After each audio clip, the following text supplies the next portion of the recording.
প্রচণ্ড রোদে একদিন গ্রামের ছোট্ট পুকুরটা প্রায় শুকিয়ে গেল। জল নেই, কাদা ফেটে চৌচির। পুকুরের ভেতর মাছগুলো ছটফট করছে, নিঃশ্বাস নিতে পারছে না। উপর থেকে সব দেখছিল একটা ছোট্ট টিয়া পাখি। মাছগুলোর কষ্ট দেখে তার বুকটা মোচড় দিয়ে উঠল। সে ভাবল, আমি কি কিছুই করতে পারি না? টিয়া পাখিটা উড়ে গেল দূরের নদীর কাছে।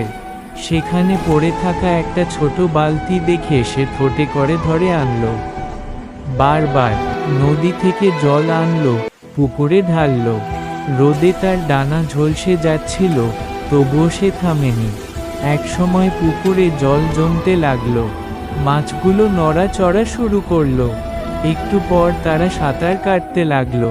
টিয়া পাখিটা পুকুর পাড়ে বসে হাঁপাতে হাঁপাতে হাসল। সে জানতো, একটা প্রাণ বাঁচাতে শক্তি নয়, দরকার হয় মনের দয়া।